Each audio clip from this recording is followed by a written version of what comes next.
Welcome to Live Players, where political scientists and strategists Samo, Burja, and I discuss the key individuals with the power to alter our current society. Every week, we provide analysis of the news and case studies of live players as well as key institutions and technologies that make up the global power landscape. Let's dive in. Well, Samo, I thought we would take a break on our China series to discuss India. You recently had a great Bismarck brief diving into the demographics of India and how that affects sort of the rest of the rest of the country. Why don't we start there? Why don't we unpack some of the main pieces that you were trying to make in the brief? Well, observers have for decades predicted that India would become a future superpower. This seemed overdetermined by the demographics, its vast population, and its seemingly inevitable industrialization. While I continue to be optimistic that India will industrialize, not in the short run, so not within the next 10 years, but sometime within the next 50 years, I think there are also reasons to expect the population crash of India to be as rapid as that of China. And we can go into some of the reasons for that. Basically, it has long been assumed that the demographic transition is a matter of countries having many fewer babies when they become sufficiently wealthy. India is currently not yet wealthy, right? It is the most populous country in the world, having very recently surpassed China with 1.4 billion people. It is a very young population. However, despite its relatively low GDP per capita, its fertility has already dropped below replacement. It's hovering just a tiny smidge above 2.0. The replacement fertility rate, total fertility rate, is 2.1. That's because it's not enough to have two kids. Sometimes they will die before reproducing. And as a result, to keep the same average age, you would have to have a fertility of 2.1. There are some Indian provinces, and I should emphasize when we speak of Indian provinces, we're talking about places that are as big as European or South American countries. We're talking about places with 100 or 200 million people. There are some, especially in the south of India, such as Tamil Nadu or Andhra, that already have a TFR of 1.7 or 1.8. For comparison, Sweden and the United States have a total fertility rate of 1.6.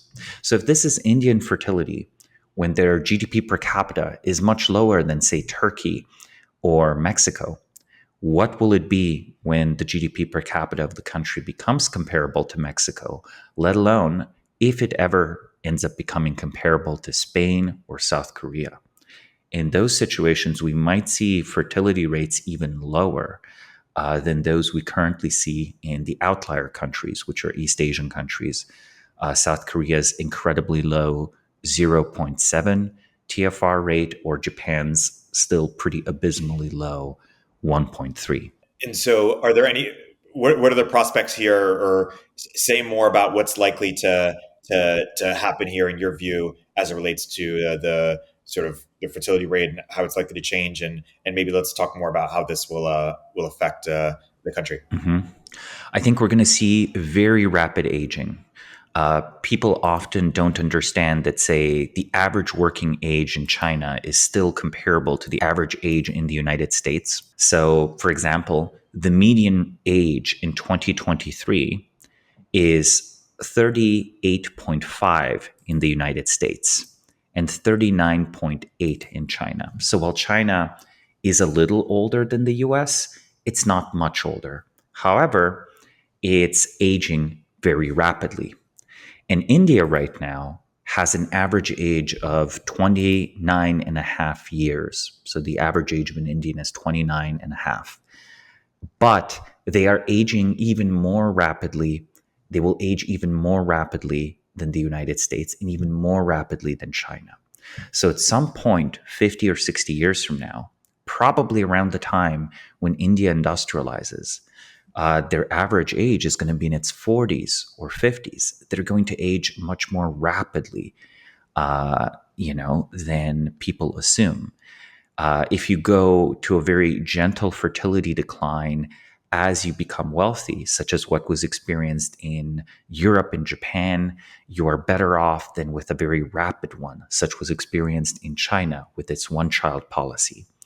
And I worry and fear that as India successfully industrializes, becomes much wealthier, it might actually go through a very rapid aging. Now, so what would this very rapid aging do? I think it definitely can prevent a country from becoming truly wealthy. I think East Asian countries are never going to be substantially richer per capita than the United States is. People forget that Japan was briefly richer than the United States in the 1990s per capita. And I think the reason is the extremely high dependency ratio. That is the ratio between those who are supported and those who work.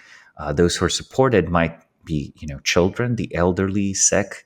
So the dependency ratio is ironically very high in very high fertility countries such as sub-Saharan Africa. And it is low in countries that recently underwent the fertility transition, such as India. But it is high in countries such as Japan and Germany, where the number of old people has risen. So it's sort of an inevitable, it's almost like the hangover, the economic boost of fertility decline is the demographic dividend, where most of your population is working and they're not supporting any kids and they're not supporting any old people. But then the hangover of the demographic transition is when you become old, because then suddenly you have very few working people, a lot of retired people, and the problem just keeps getting worse year after year after year, right? This results in immense strain on the economy. It results on immense strain on society. For the world, this means that India is currently a major source for talent worldwide. We've already seen the great success of the Indian diaspora in the United States. If you look at the top executives of major Silicon Valley companies, right? We could, have a list of basically the list is we have Satya, we have Sundar, we have basically, something like a third or half of the top paid CEOs in the United States are from the Indian diaspora, from the South Asian diaspora, right? And then further on, the Indian labor force has been sort of considered a possible solution to, say, the demographic problems in Eastern Europe, where you have now freshly in places like Poland, starting to see the beginnings of significant immigration from India and the Philippines. If India sort of dries up as a demographic source, both of top talent and cheap labor, the result is greater labor shortages. Then truly the only part of the world that will still have abundant and cheap labor will be sub-Saharan Africa. And I think we've not really figured out what it means to have a world with such significant population decline. I also think it matters because it's sort of a canary in the coal mine. I think that if India's fertility is declining, then the old story of this is driven by economic development and wealth is wrong. And we're actually faced with something relatively concerning. We might easily see in 20 or 30 years the same phenomena, if it's played out in India, play out in places like Nigeria or Ethiopia. And then truly, there's no country in the world with a population surplus. And, this might sound good for environmentalist reasons, but I actually think it's very bad. I think older societies will tend to be less innovative. They will be less dynamic. There will be less growth. And because of that, there will be less technological innovation. You actually stick to the legacy way of doing things if you have an old population. So I would actually expect that, say, renewables would be in much greater demand and would be developed much more quickly, as well as other clean energy sources like nuclear. Now, having said all of this, right? Having said all of this on global demographic decline, et cetera, a topic we have already discussed before, I will say that the short-term future of India is not really constrained by demographics. It's constrained by institutional barriers. Indian governance at both the sort of federal level and the province level is very, very sclerotic. It is difficult to move. The civil service and the regulatory apparatus is comparable to that of a developed country. The economy is not comparable to that of a developed country. So in the next 10 or 20 years, expect continual regulatory barriers, continual problems with being allowed to do business the right way, or misguided economic policies and so on. India has a deep history of this. The National Congress had, during the Cold War, leaned towards basically a socialist model of economic development, which, while never going all the way to the Soviet bloc, was one of the reasons India had a relatively friendly relationship with Russia and continues to have a friendly relationship with Russia to a great extent. So this will stymie this growth. However, fundamentally, the problems with India's the qualification of the labor force seem to be abating. It's been notable that, for example, when you had when you had the attempt to start building chips in India, like there was an attempt to begin construction of like high-end equipment in India. This was actually offshoring by Taiwanese and Chinese firms. The error rate was unacceptably high, right? The number of faulty the amount of faulty product was unacceptably high. They notably reduced this rate after a few years. So I think that sort of the problems related to like work culture, norms of transparency, professionalism, and all of that, I think those are growing pains and those will be overcome. So where would this leave India in a few decades? Well, first off, I don't think the population explosion happens in India, as I explained. Secondly, I do think it eventually industrializes. Third, I think the institutional problems will prevent it from being as wealthy per capita as China is, or rather, as China will be. And further, it will prevent it from becoming as wealthy per capita, possibly ever, as the United States is, or some of the wealthier European countries. There would have to be a fundamental restructuring of the Indian government.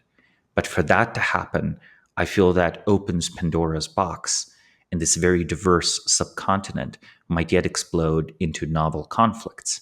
There's a very delicate balance of power that has kept the federal system together. It kept it intact, despite there being deep demographic friction still between, again, the Hindu majority and the large Muslim minority. India, upon independence, of course, split into India and Pakistan. Pakistan further, of course, West and East Pakistan, split off Bangladesh. Something like that could happen again, especially if there was any sort of war where India was defeated.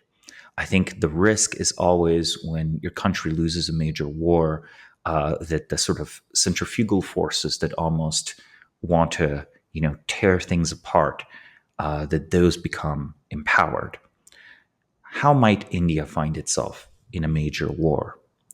Well, there's the ongoing border dispute with Pakistan, and there is the very interesting Himalayan border dispute with China. I don't know, Erik, have you seen any of the videos of Chinese and Indian troops fighting each other? I haven't seen them. What Okay. what take away from them?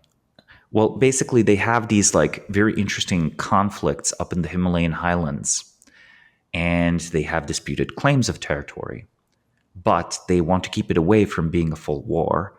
So what happens is the troops literally go at each other with knives and clubs And it's very weird. It's very sort of like a medieval warfare thing because they've agreed not to use guns because that might be a war.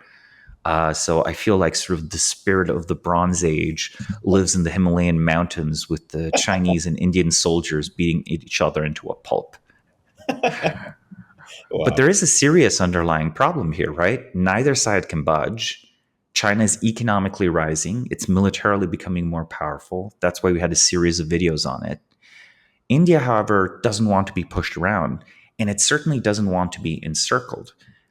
Yet, if you look around the Indian Ocean, right, if you look both on the extreme west of it in East Africa, or if you look at the east of it in Southeast Asia, or if you look right next door in Pakistan, everywhere you see Chinese investment, and you see an ever greater Chinese naval presence and an ever deeper relationship that China has with nearby countries such as Thailand, for example, or Pakistan, or Central Asia, or possibly in the future, even the Afghan government. India might find in its geopolitical backyard, every neighbor has a stronger economic interest to work with China than they do with India. India has some hedges for this. In the United States, people often say India can be our balance to China, right? Our sort of solution because they are at odds over, honestly, these are important water rights. That's part of what's tied to the Himalayan highlands. It's a question of who gets to use the water that's coming from there. And it's very important for both India and China. So it's in a way a water conflict, but it's also conflict over this near abroad of India, right? This sort of regional security architecture. And finally, I claim that there will be economic competition. As India truly industrializes, it might actually outcompete China. People talk about China having political instability in the near future. They're completely wrong. China still has a modestly growing economy. The Chinese Communist Party, however, must really worry about political stability if China ever began to deindustrialize. And of all the countries in the world, the only one with a large enough labor pool to truly displace China as the world's factory would be India. So there will, I think, eventually be an almost mercantilist export argument for trade conflict between these two powers. Still, however, I don't think it will save the United States to have India balance out China in the following ways. India's interests are close to the United States, but are not identical. And Indian leaders are well aware of this. They buy a lot of their aerospace equipment not from the United States, but from Russia. So Vladimir Putin, of course, one of his few disagreements with China is actually over delivering high-tech weapon systems to India, right? Selling weapons to India. So if Vladimir Putin's plan to balance China with India, to balance out China is India, surely that can't really also be the American plan. It's sort of like they can't both have this country just be an extension of them. It will be a counterweight to China, but it'll also be a counterweight to Russia and a counterweight to the United States. So if you are betting on India, you are betting on a multipolar world. Putin is comfortable betting on a multipolar world. I don't think US elites should be comfortable betting on a multipolar world. The current architecture that they are trying to maintain, both the international security architecture and the global trade regime, these are the results of US hegemony, not of multipolarity. So India's concept of democracy also, from an ideological perspective, is somewhat different than that of the United States, right? There are big cultural differences. If people think that Eastern Europe is socially conservative, unusually socially conservative for a parliamentary democracy, they don't really know about India, right? If you consider, say, opinions on something like gay rights in Poland or India, I think, Poland is much more LGBT than India by like a wide margin. And again, there's this underlying ethnic conflict that I think simmers under the surface, driven by the religious difference between the Hindu majority and then the substantial and actually still demographically growing Muslim minority. We'll get back to the conversation in a moment after a word from our sponsors. Over 100 startups launched today. Do you know who they are? If you're not seeing interesting startups, none of your downstream processes matter. How you source deals at the earliest stages could be your most consequential investment. Harmonic is the most complete startup database, finding new companies as soon as they incorporate and tracking them through IPO. You can create a search tailored to your investment thesis. In one search, filter over company data, including venture stage, industry, and geography, founders and operators' backgrounds, and traction metrics like headcount changes, social media audience, and web traffic growth. Importantly, Harmonic instantly surfaces warm connections to help you connect with founders. The results are delivered on autopilot, wherever you most need them. Over Slack, email, or via API, directly into your CRM, integrating seamlessly into your software stack. Learn why Craft, Bedrock, NEA, and hundreds more trust Harmonic's data by visiting harmonic.ai or use the link in the description. Make sure you mention our podcast, Turpentine VC, during your demo. And so when you say if you're betting on India, you're betting on a multipolar world, that means this idea that India can be sort of a convenient ally to people on both sides and be sort of a strategic player. That's in a multipolar world. In a non-multipolar world, India will have to pick a side, or what do you mean to say? In a bipolar, in a Cold War world, right? It would have to pick either China or the U.S. And if forced to pick one of those, I think it picks the U.S. But then that's the world where India does not industrialize. So I sort of feel that on a 50-year timescale, India will succeed in industrialization, but it's going to be a bit crippled, right? It's going to be the GDP per capita of Mexico or Turkey, which would, of course, make it one of the largest economies in the world, no question about it. But unless it's government and civil service were deeply reformed, I just can't see them actually reaching South Korean levels of GDP per capita, or even achieve what we see in coastal China. I do think, though, that many things are changing very quickly in India, so political evolution wouldn't surprise me.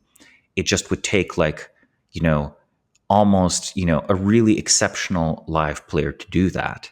And for a while, a lot of, I think, moderate Hindu nationalists were hoping that Modi would be that. But if you look at, say, Modi's policies overall, I think they've not succeeded at eliminating the bureaucratic problems of India. What do you think of Modi's legacy or sort of impact thus far? I think that while he has, say, populist rhetoric, there's an interesting way in which he is closer to what a default Indian government would have been. So I think the main result is like a heightened sense of Indian nationalism. And I want to emphasize, I think nationalism in India is currently this attempt to transform this sort of federated, diverse identity into a singular, less federated state and a singular, less, more unified story. I think you try to produce nationalism where you want to drown out regional differences. So I think it's more that than any ideological conviction, really, that's going towards this direction. You've heard the proposal to rename India, right? Right. I think that's very interesting. I mean, I really don't think that internationally we should rename India. I think it's a fine name. I think they would actually cut themselves out of a lot of the deep history that the Western world does know about India. It's not, it's not all British colonialism. It's like, Alexander the Great making his way into India and fighting the local kings and all of that, ancient Indian mathematics and so on. I think this history is one that will become more prominent inevitably in the Western world. Just to say, awareness of Chinese history has increased over the last 10 years, so will awareness of Indian history. Had, say, the CCP decided to rename China in the 1970s to sort of own the colonialists or whatever, I guarantee you, here in 2024, Westerners would know less about China and its history if it was previously this weird other thing and now we gave it a new name. Whenever you rename a country, foreigners, their sense of history is severed, right? Like even for Iran versus Persia, you kind of have to emphasize, you always have to say that little sentence, oh, Iran, the Iranian people actually are the same people as lived in this country called Persia. Even though the revolution, again, is like so recent, 1970s, right? Before that, it was called Persia. But I think Iran intentionally did that to produce this sort of like Islamic identity and cut off the sort of Zoroastrian nationalist identity. And to this day, if you go to LA, many people will identify as Persian, not Iranian, because they oppose the Islamic Revolution.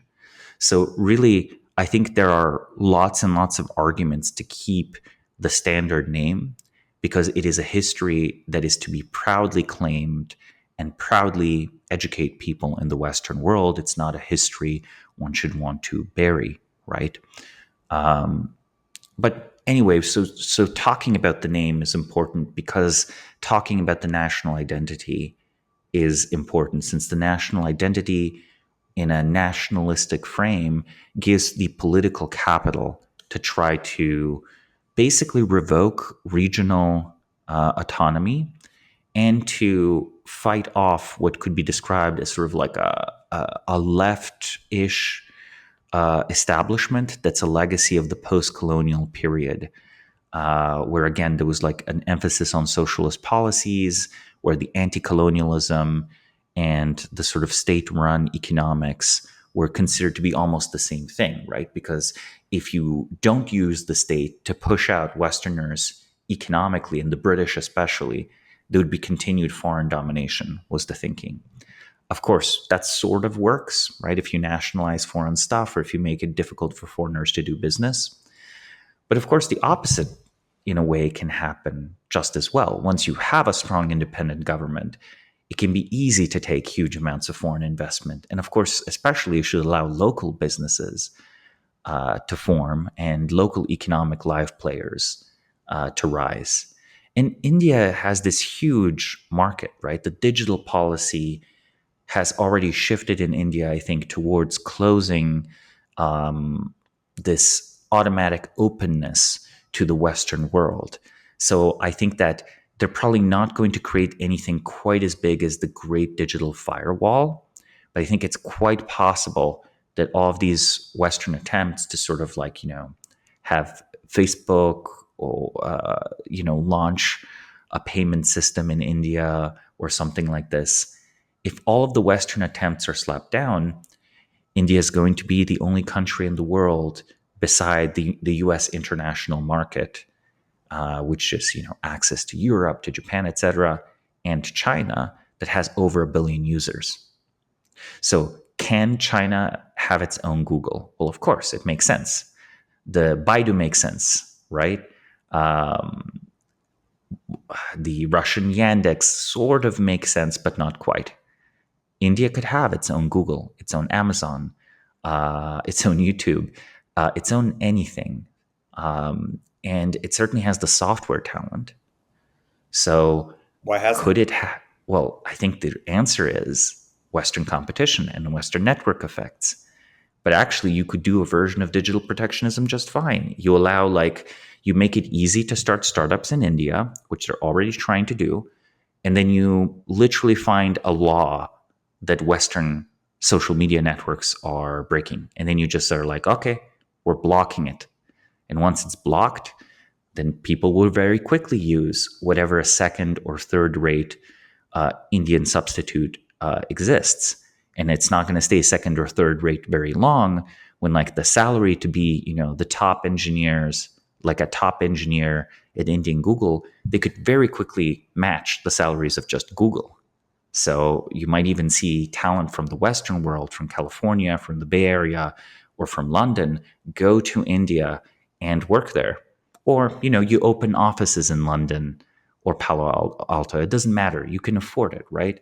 You don't need to be as big as Google. You don't need to be that many trillions of dollars. You can just be 50 billion or 100 billion, and you can still afford those salaries. It's just, search is so profitable. So many of the software giants are so profitable. I know this is an answer that my libertarian friends don't like, but I do think that is the reason why China has this giant software sector. I think the reason just is it has a moat. It has a double moat. It builds all the hardware, so you can always bunch your software with your hardware or optimize it, right? That's the magic of Apple. And of course, iPhones are made in China. But it also just bans social media. And that's a huge, huge moat. You can first create Chinese TikTok in China, and then you create the version that competes in the Western market. Yeah. And compare India to China more because they both have massive populations. They both have very, high IQ populations, and yet China has done such a better job than India when it comes to economic growth. You mentioned one reason is digital protectionism. What are other reasons why China has succeeded where India hasn't? I think that, now we don't talk about Chinese special economic zones anymore, but we did talk about them 20 or 10 years ago. China was willing to produce special areas where basically all of the normal regulations for foreign investment and manufacturing were suspended. Has India produced special economic zones yet? I think the answer is no. So it was sort of less attractive on a whole number of levels. So I think if I was attempting to pursue the sort of like government model, I would overrule provincial governments and just carve out huge chunks of large coastal areas, ideally large cities, where you would try to be extremely business friendly, even if the rest of the country, for the sake of social stability, still had this previous system. So I think the answer is just the very heavy-handed civil service did not pivot towards prioritizing economic growth above all. In China, of course, it was a very strong state. It was a totalitarian state, but it reformed away very quickly, the decision under Deng and others. India, ironically, has very much like a large civil service, a large sprawling establishment, but there was no one like Deng who could say, okay, now it's time to pivot to something else. So it kind of stuck in this very bureaucratic way of doing things. I also think that India suffered from more brain drain than China did. It has positive effects in the long run. I think India's IT sector is becoming as high quality as it is precisely because there were whole generations of top talented computer scientists that went into the Western world, and many of them are now going back, investing back in India. But at the time, this brain drain was, pretty bad. Instead of creating, say a factory in India, you would choose to be an exec in Britain or in, the United States. And I think that was less the case in China. I think in China, because it was so closed off before its opening, there were just many, many talented people around. I also think English language proficiency was a big deal as well. In China, very few people spoke English before it opened itself up to the world. In India, language of English was, it's been ubiquitous as a legacy, among the educated at least, as a legacy of the British colonial era. Another difference, I would say, between China and India has been that, to a great extent, the region of East Asia already had highly developed economies. So while it was, of course, very globalized, right? Japan was importing resources from all over the world, exporting them all over the world. The sort of jump where, Japan, to reduce costs, outsources some things to South Korea. And then South Korea and Japan, to reduce costs, outsource some things to Taiwan. And Taiwan, to reduce some cost, outsources things to coastal China. Very natural jumps. For India, well, whose first choice is it to manufacture in India? None of its immediate neighbors around the Indian Ocean are economically developed. So I think that there's this very macro globalization story we could tell. You could tell the story where Europe and later the United States got rich because the first wave of globalization was heightened trade through the Atlantic Ocean. And then you could say the second wave of globalization was heightened trade over the Pacific Ocean. If you look at the edge of the Pacific Ocean, almost every country is plugged into the global economy and trading with each other, right? You have the United States, China, Japan, Australia, Indonesia's plugged in now, even South America, right, with countries like Chile. So you could almost have a little globalization tickers, like how much has potential trade over this ocean been developed? And of the three world oceans, the Indian Ocean is in a way like the least globalized coastline. There's, of course, a lot of trade that goes through between Europe and China, undoubtedly. But if you look at all of these peripheral ports and countries, like the most developed port that you can say is attached to the Indian Ocean, it's like Australia and Singapore. And Australia and Singapore cannot be the markets that really kickstart the growth of something as vast as India. So I expect that when India does rise, or perhaps Indonesia beats them to it, when Indonesia rises, there will be a rapid effect of a lot of the countries on the coastline of the Indian Ocean developing as well. And if we So were, we could say that this is like a geoeconomic effect, I would argue, like on this most macro scale. The last ocean shoreline to be globalized, I could call it. yeah, it's interesting. And so if we were reflecting on, let's say, the last 20 years, things went very different for in India, or things were much more bullish for India, like outcomes were way better. What would have needed to be true, or what would have needed to happen for that to be the case? For the last 20 years? Well, we could talk about the next 20 years. Yeah, let's go. For the last 20 years, I think what would have been necessary is an extreme crackdown on corruption in the Indian government, together with just breaking the power of a few of the more dysfunctional state governments and navigating trade deals with Japan and South Korea much better. I think India actually did fairly well in acquiring military technology from Russia and the United States. You can tell, stuff that's related to military technology, like space travel, India's doing decent, right? Not everyone tries to shoot probes to the moon, right? That's actually a serious space program. And I think they will achieve, sending their first astronaut into space, just as China did just a few decades ago. And of course, the US and Russia did over half a century ago. So there's a real high-tech transfer that happens from the military, from things like missiles and ICBMs to like a space program. And the space program results in a satellite industry, communication, computer technology, and all of these things. So that's one part that I think India did okay.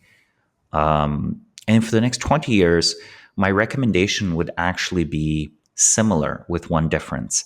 I think the era of courting Japan and South Korea, it's sort of already passed. They have already outsourced their stuff to Southeast Asia. I think the US has also sort of offshored almost anything it can. So there is a bit of a contradiction here. I think to actually produce the political energy to reform India, you almost have to go into a nationalist direction. But if you go into a nationalist direction, it becomes difficult to restrain your diplomats and also your military personnel from antagonizing China. I actually think China would probably be the best partner for India. So if India could have both functional institutions and a great trade relationship with China, it could very quickly start inviting large Chinese companies to set up manufacturing in India. And they would be very successful at it, actually. And it would not be long at all before, Indian companies came to be very important as well, because there would be deep levels of expertise developed in deep industrial ecosystems. And this huge amount of Chinese capital, which the Chinese try to disperse through Belt and Road, but essentially failed to find good investments, it could all be concentrated in India. China is an old country. It's seeking to move the lower parts of the supply chain. It has to. The labor costs are going to spike in the very near future, and they know it, right? So they want to have large Chinese corporations own manufacturing centers in Southeast Asia. And if they trusted India geopolitically, India too. Now, China might still decide not to do this, right? After all, they saw that they were the winning partner sort of in the deal between them and the United States. So why should they be the losing side in a deal in the long run geopolitically with India? But I think immediate economic concerns usually overrule this sort of like decades-long political perspective. So an alternative is India can try to heighten its trade with the European Union. Like if the EU, because of conflicts that the US has with China, needs an alternate supplier, India could attempt to fulfill some of those needs. Because currently, when Europe sanctioned Russia, Russia started trading with China, and Europe also started trading with China. So maybe the real winner in the Russia-Ukraine war was China all along. Now, perhaps in a US-China conflict, if it were to happen, and India were to stay actually militarily neutral, it actually might win quite a bit as well. So I think the two parts are massive anti-corruption campaign, shrink the number of government employees, make it much more focused, create special economic zones on one hand. On the other side, try not to get involved in a big war, try to benefit by trading with all sides in a big war, try to benefit and profit from sanctions. An unpopular thing that India could have done is try to provide a lot of the things for Russia that Russia could no longer get from the Western world. No one in the Western world would applaud India for massively increasing its trade with Russia. But in fact, sort of that's what Central Asian countries and China did, and they profited economically. So there are benefits to playing all the sides. There are benefits to neutrality. And arguably, the economic benefits of that exceed being an extremely close and loyal Western ally. But that's not really India's problem. That's the West's problem. That's the problem of France, Britain, Germany, the United States, Japan. It's not India's problem. And so why they should take care of themselves, basically. and why is India not doing that? Because they think that being in the allies' good graces is more important, or they're scared I think Indian elites want India to already be considered an equal and peer to China. And I'm like, it is in spirit, but it's nowhere near that in reality. Look, you have a great ancient civilization. You have an amazing, huge country. It has a great future ahead of itself. But one of the things that China did well was like it just allowed the US to stay diluted. Like until 2018, Americans were like in denial about how powerful China is, mostly because China didn't go around saying we're very powerful and we're a big future force in the world. They downplayed it. They downplayed it until it was completely inevitable that they would be. So I think India should downplay its own future potential for as long as possible. And in that sense, then, being politically non-threatening means that there's no political push, there's no energy to sabotage deals. There's not even energy to punish you if you say, ban Western companies from your digital market or something like that, right? So I think that India could very much benefit from a longer term perspective. And, this is tricky to do because your main political tool is sort of nationalism, right? The main battering ram you can use to reform the government is nationalism. Yet nationalism makes it virtuous to say over-the-top things.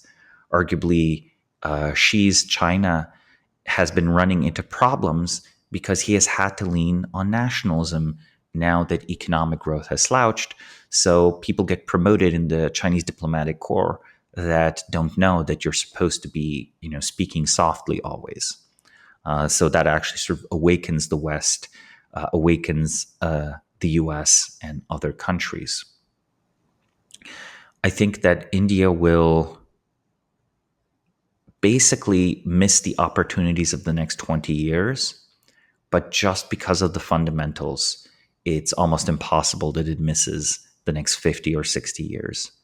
I've not seen a live player. Modi is not it. I've not seen an Indian Lee Kuan Yew. I've not seen an Indian Deng Xiaoping. I've not even seen an Indian, Ronald Reagan or something like this, right? So really, we are dealing with a lack of basically like government reform energy, and reform energy by someone that is both a highly competent technocrat but sort of understands political balance in their country extremely well, right? That's why Lee Kuan Yew and Deng were successful. It's not because they were, they knew how to use a spreadsheet or something like that, or knew how to spot talent. It's that they knew how to balance the political factions within their country. And within India, currently, the civil service is overwhelmingly powerful, and the business sector is not that powerful, and the people are not that powerful. So really, there's a situation where there's no counter elite sort of formed yet in India. And that's going to be a challenge. I would be on the lookout for promising sort of province and regional government officials. Like, that's, if I were to try to find the political life players of India, I would actually look at that layer of government very closely, because, as I said, the differences from different parts of India are massive, and these are like political differences. They sometimes have entirely different policies in different provinces. So Indian states are very important to check out. And so when you talk about the reform that India is needing, needing this sort of Reagan, et cetera, are you referring mostly to the geopolitical sort of taking care of itself that you were talking to earlier, or are you referring to a different kind of domestic changes too? I actually think India just actually needs to liberalize the economy. I usually think that this is not the right. Yeah, I usually am like more skeptical again of classic neoliberalism, but I think India could just use let's call it a dose of neoliberalism at home and careful international trade deals abroad. Really, for example, there's no reason that India shouldn't pursue cheap energy. Approach the South Korean government, say, hey, South Korean government, we will order 50 nuclear reactors, no questions asked. Can you guys come and build them and then teach our nuclear industry how to run them?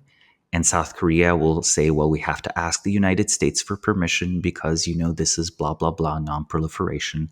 And then India is like, hey, the US will support you in Southeast Asia, whatever. Just tell the South Koreans they can build us nuclear reactors very cheaply. And then bam, you have, in a decade or so, 50 nuclear reactors, and you have cheap energy and cheap labor and a high-skilled workforce there. So it's sort of like a combination of massive deregulation at home, massive anti-corruption campaigns, but very practical sort of economics-oriented international diplomacy, where you get these sort of like partnerships at the highest levels that sort of enable you to slide in the crucial pieces of infrastructure that otherwise you'll have trouble developing or building domestically, such as a network of nuclear power plants, such as like large, excellent, high quality ports, great infrastructure, right? India's rail needs basically revival. It needs to be like rebuilt and redeveloped. It's been stagnating, in some cases decaying. And a lot of the cities have great city level infrastructure. But to develop a country, you really have to make shipping much, much easier. Honestly, even canals, like more canals, why not? Why not connect the great rivers of India? Make a great internal ocean, right? That's what sort of China did centuries ago and still does today. It's why shipping between the Yangtze River and the Yellow River was much cheaper.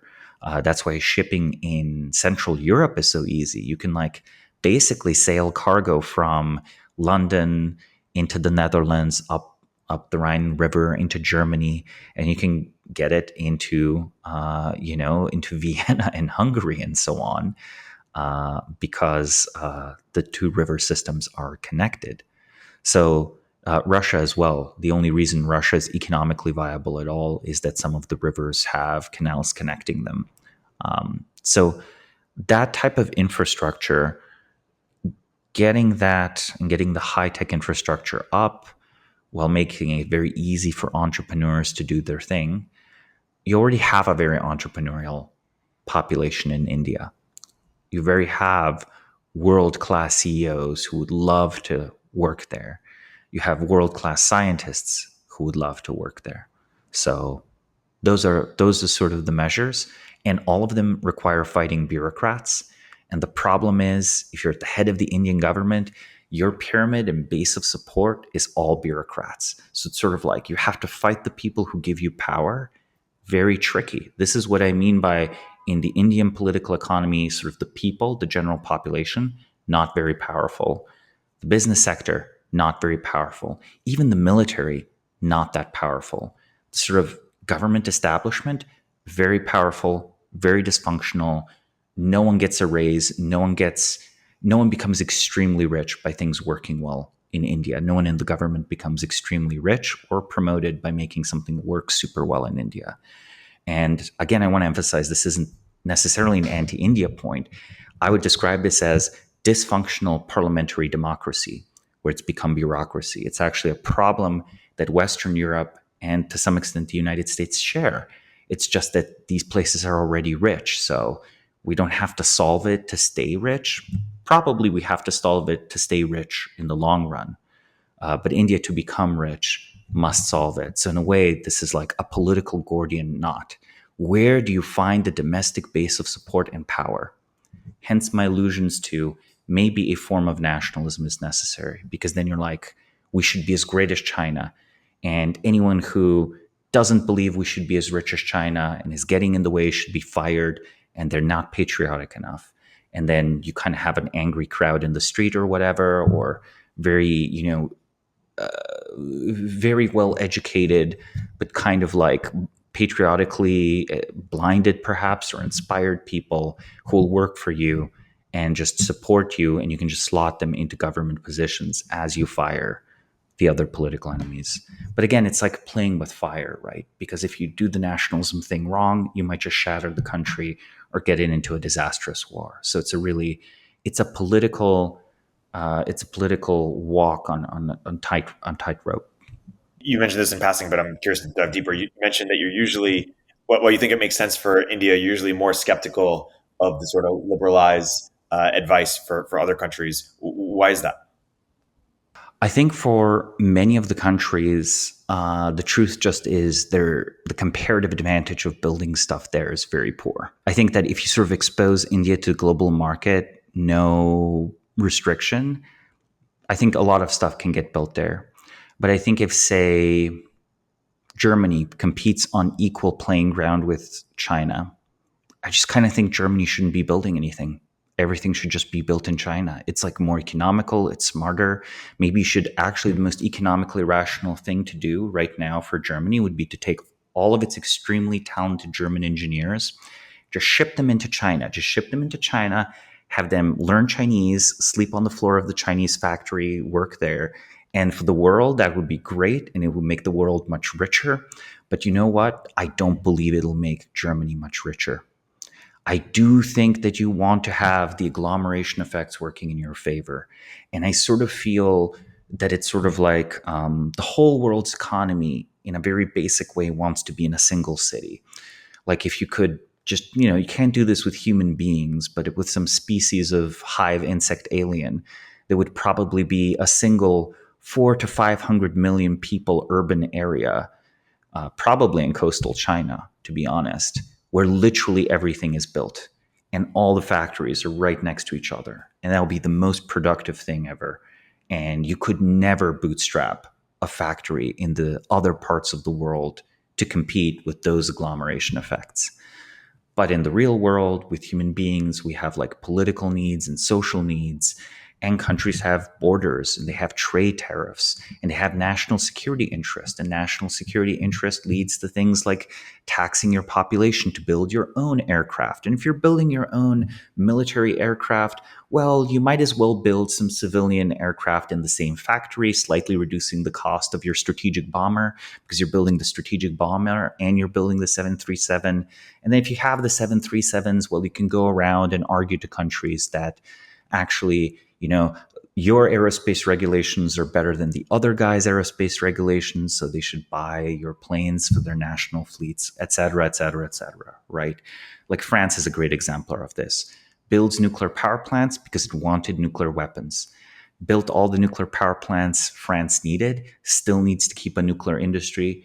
Okay, time to build nuclear power plants around the world if they can, and so on.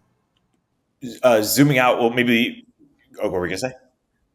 All I was going to say is I think that the usual neoliberal advice is deregulation plus globalization. And I think with like a growing population, that can work very well with an expanding population as well, because it keeps labor costs low. And I sort of feel like deregulation still has kind of a one-time benefit to a lot of these Western economies. We could push it further. But I think the globalization benefit has been maxed out. And at this point, further calls for globalization in the Western world do not make the Western world richer. They actually probably make it poorer. So that's why I'm skeptical in the Western context, but not skeptical in the Indian context, because I think the country is like, in a way, under-globalized and over-regulated. So if you follow the advice of a neoliberal economist for like 10 years in India, you do pretty well. But if you'd followed it for 30 years, you'd be mediocre. You would end up more like Vietnam than South Korea or Japan. And the reason why they, after a certain point, they become poorer is because it's not enough innovation, or well, poorer. I have to say, I think let's put it this way: Vietnam isn't willing to rig the game so that Vietnamese corporations were doing the R&D and running Vietnamese factories, and the Vietnamese factories are just owned by South Korean and Japanese corporations that sort of keep their business where they keep it. China was willing to rig the game, and it's really hard to say that China's poorer because of that. No, I think it's obvious that China is richer than would be otherwise. Yeah. And of course, a good neoliberal economist would say you should never rig the game. You should just think of global GDP. Yeah. A global government might agree, right? The hive species of aliens that I described that have a single giant 500 million people city that builds everything. And then gives UBI to the other 8 billion people on the planet or whatever. Exactly. Yeah. Maybe gearing towards closing here and going back to where we started. Well, first off, given that India has a high marriage rate, why do they have a demographic problem? It seems different than Western countries, right? Yes. In some ways, it's similar to East Asian societies. There's still strong family values, arguably patriarchal values, and there's a strong focus on education. So people do get married, they do have some children, and then I think they invest heavily as soon as they can afford it into the education of children, which of course is good. This is why there's so many Indian scientists, engineers, CEOs, all of that around the world. It's like in that way a very old world culture, right? We sometimes might think of this as Asian parenting, but really German parenting was the same 80 years ago. Actually, probably still is the same, right? This very high focus on credentials, education, years spent in school, believing in universities. And I think that is the one thing, the longer you're schooling, the lower your fertility. The other reason is that while the sexual revolution has not been promoted in India by the government, birth control has been, right? And it has been for a very long time.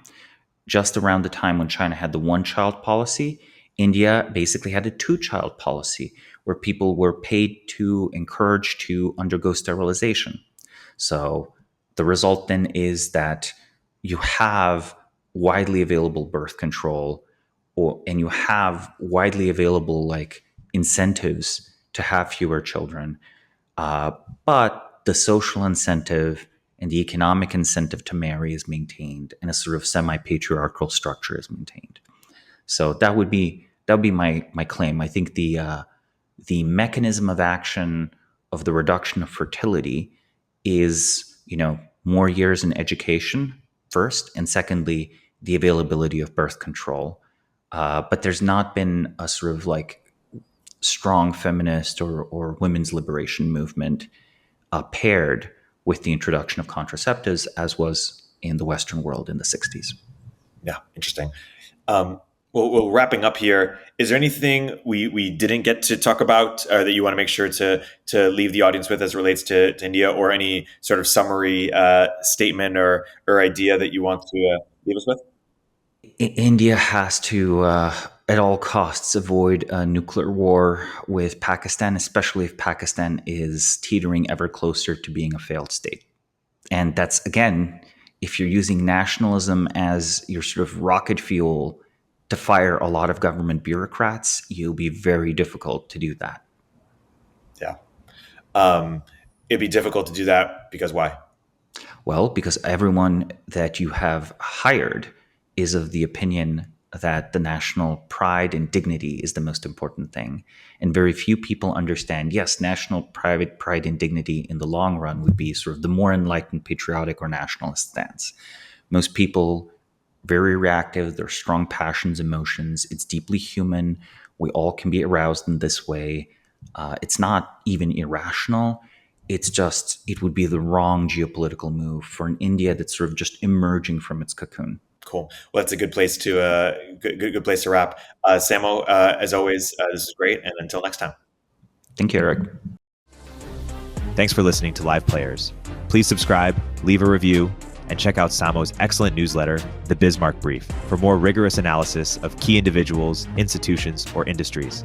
Live Players is a production of Turpentine, the podcast network behind Econ 102 with Noah Smith and Moment of Zen.